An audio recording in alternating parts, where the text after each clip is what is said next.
तो आज हम सीखने जा रहे हैं जोड़ हासिल रहित। तो जोड़ हासिल रहित में सबसे पहले हम सीखेंगे जोड़ का क्या अर्थ होता है। जोड़ का अर्थ होता है बच्चों मिलाना, एकत्रित करना, इकट्ठा करना।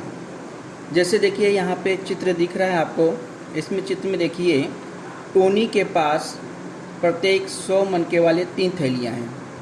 टोनी देख रहे हो, ठीक। वैसे देखो बगल में सोनी है, सोनी के पास वैसे ही 5 थैलियाँ हैं। देख रहे हैं ना, एक थैली में मतलब सैकड़ा लिखा हुआ है, यानी 100 है। अब कुल थैलियाँ कितनी हो गई हैं, तो आप क्या करोगे, सोनी के पास कितनी थैलियाँ हैं 5, टोनी के पास कितनी है 3। तो कुल थैलियाँ मतलब क्या करना, जैसे मैंने बोला जोड़ का अर्थ होता है एकत्रित करना, मिलाना, इकट्ठा। तो हम ये दोनों थैलियाँ क्या करेंगे, मिला दें। किसका, सोनी और टोनी का। तो हमें कुल कितनी गिन लीजिए थैलियाँ, 1 2 3 4 5 6 7 8। मतलब सोनी का 5 और टोनी का 3 मिलाकर कितने हो गए 8। ठीक है, तो दोनों के पास कुल थैलियों में से कुल मनके कितने होंगे, तो एक थैली में कितने मनके हैं बच्चों, 100 मनके हैं। तो ऐसे 8 थैली में कितने मनके हो जाएंगे, तो गिनिए 100 200 300 400 500 600 700 800। ठीक है बच्चों, ऐसे ही हम और एक उदाहरण देखेंगे। इस उदाहरण में देखिए, यहाँ देखो चित्रों के आधार पर तैयार किए गए प्रश्नों का हम क्या करेंगे, निरीक्षण करेंगे। सबसे पहले आप चित्र देख लीजिए। जैसे कि मैंने यहाँ पे बताया कि एक थैली में सैकड़ा मतलब 100 मनके हैं। ठीक है, उसके बाद देखिए माला है, माला में कितने मनके होंगे 10, जिसको हम दहाई कहेंगे।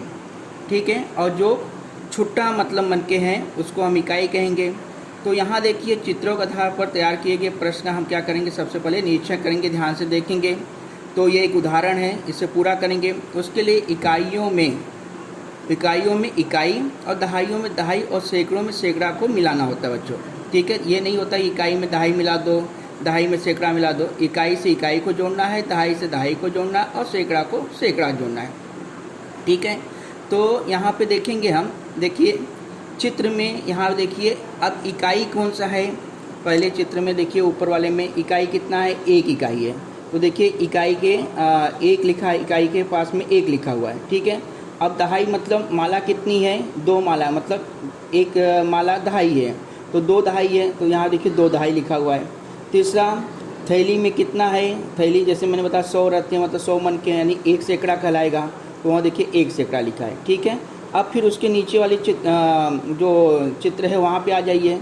यहाँ देखिए छोटे मनके कितने हैं, 3 है। तो 3 छोटे मनके हैं, इसलिए 3 क्या हुआ, इकाई हुआ। अब माला कितनी है, देखिए बच्चों माला 1 है, इसलिए दहाई कितनी हुई हमारी, 1 हुई। और उसके बाद थैली कितनी है, 2 थैली है, 2 थैली मतलब 2 सैकड़ा हुआ। ठीक है, ये हो गया। अब इसके बाद नीचे देखिए, चित्र में ही देखिए, चित्र में नीचे देख लेंगे तो हम क्या करेंगे, जो ऊपर वाला मैंने बताया पंक्ति में और जो नीचे वाली पंक्ति में, दोनों पंक्तियों को अगर हम जोड़ते हैं तो हमें क्या होगा, दोनों कितने मतलब मनके हैं वो पता चल जाएगा, यानी वो जोड़ है। तो देखिए बच्चों, यहाँ सबसे पहले हम इकाई को जोड़ेंगे। तो इकाई को जोड़ेंगे तो ऊपर कितनी इकाई है, 1 इकाई है। नीचे कितनी इकाई है, 3 इकाई है, मतलब छोटे जो मनके कह लेते हैं। तो 1 और 3 को आप जोड़ोगे तो कितना इकाई बनता है, 4 इकाई बन गया, बराबर है। अब आगे देखेंगे, जो माला बना हुआ है जिसको हम दहाई कह रहे हैं, तो कितने माला ऊपर है, 2 हैं, यानी 2 दहाई हो गई। और नीचे कितने माला है, नीचे वाले दूसरे क्रम में 1, तो 2 और 1 मिलाएंगे कितना, 3 माला हो गए। अब वैसे अगर में सैकड़ा देखेंगे, ऊपर की पंक्ति में सैकड़ा कितना है, 1, नीचे की पंक्ति में सैकड़ा कितना है, 2।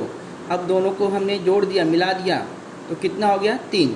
तो देखिए चित्र में नीचे आप आ जाइए, जहाँ लाइन खींचा हुआ है नीला, उसके नीचे आप देखिए 3 थैली हो गई, यानी 3 सैकड़ा हमारा, 3 माला यानी 3 दहाई हो गया। और उसमें इकाई कितनी है, गिन लो 4। तो यहाँ पे हम कैसे, पहले इकाई दहाई सैकड़ा, इकाई कितनी 4, दहाई कितना है 3 और सैकड़ा कितना है 3। अब इसके बाद बच्चों ये जो यहाँ पे देखो 1 इकाई और 3 इकाई जोड़ेंगे, कितनी इकाई हो जाएगी, 4 इकाई। 2 दहाई और 1 दहाई को जोड़ेंगे कितना होगा, 3 दहाई। 1 सैकड़ा और 2 सैकड़ा को जोड़ेंगे कितना होगा, 3 सैकड़ा। ठीक है, ये हो गया। अब बगल में देखिए, अब इकाई दहाई सैकड़ा जो है ऊपर लिखा गया है, देखिए ऊपर इकाई है, उसके बाद दहाई है, सैकड़ा। जैसे मैंने कहा था इकाई के नीचे इकाई लिखना है, दहाई के नीचे दहाई लिखना और सैकड़ा के नीचे सैकड़ा।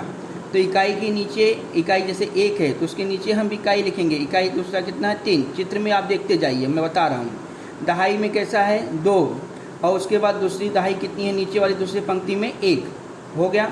सैकड़ा कितना है, ऊपर वाली पंक्ति में 1, नीचे कितना है 3। तो अब क्या करेंगे, उसको जोड़ देंगे। अब अंकों को जोड़ रहे हैं। इकाई दहाई सैकड़ा मैंने ऊपर लिख दिया, तो यहाँ पे बगल में लिखा था, ऊपर लिख दिया गया है। अब इसे आप जोड़ लीजिए। 1 और 3 जोड़ेंगे कितना होता है, 4 होता है। 2 और 1 जोड़ेंगे कितना होगा, 3 हो गया। 1 और 2 जोड़ेंगे 3 हो गया। तो ऊपर लिखा ही गया है, मतलब ये इकाई की लाइन में ऊपर लिखा है, यानी 4 इकाई हो गया और 3 दहाई हो गया और 3 सैकड़ा हो गया। ऐसे बच्चों हम एक और उदाहरण यहाँ पे करेंगे, इसे ध्यान दीजिए। तो जो ये उदाहरण मैं कर रहा हूँ उसमें आप ये देंगे, नीचे दिए के कुछ जोड़ है उसे करना है। अब इसमें एक बात आप ध्यान रख लीजिए कि संख्याओं का क्रम यानी स्थान जब बदलने पर जोड़ हमें वही प्राप्त होता है। ठीक है, वही करने जा रहा हूँ मैं। क्या मैंने कहा, संख्याओं का क्रम स्थान बदलने पर भी जोड़ वही प्राप्त होता है। जैसे यहाँ देखिए 54 लिखा हुआ, 54 में इकाई कितनी है, 4 है। दहाई कितनी है, 5 है। नीचे आ दीजिए, उसमें 20 लिखा हुआ, 20 में इकाई क्या है, 0 है, और दहाई क्या है, 2। इसको हम जोड़ेंगे तो देखिए 4 इकाई है, नीचे भी इकाई 0 है, तो उसको जोड़ेंगे कितना होगा, 4 होगा। दहाई 5 है, नीचे दहाई कितना, 2, दोनों को जोड़ा हमने कितना हुआ, 7। तो इसको हम 74 करेंगे। ठीक है, अगर यही हम संख्या क्या करते हैं, बदल देते हैं, मतलब अंक क्या होता है, ऊपर नीचे लिख देते। जैसे 20 को ऊपर लिख दिया और जो ऊपर वाला क्रम है नीचे लग देते हैं। देखते उसमें कुछ अंतर होता है क्या, ये देखिए यहाँ पे देखिए, हमने ऊपर कर दिया, जो नीचे 20 था उसको ऊपर कर दिया, और जो ऊपर था उसको नीचे 54 कर दिए। अब इसको आप देखिए, इकाई जोड़ेंगे 0 और 4, इकाई जोड़ा 4 आ गया, और दूसरी दहाई 2 और 5 को जोड़ा तो 7 आ गया। तो ठीक है बच्चों, ऐसा 74 आ गया। मतलब देखिए दोनों का उत्तर बराबर आ रहा है, एक ही आ रहा है, सेम आ रहा है। इसका अर्थ ये हुआ कि संख्याओं जब क्रम हम बदलते हैं, स्थान बदलते हैं, पर भी जोड़ वही प्राप्त होता है। ओके बच्चों, धन्यवाद।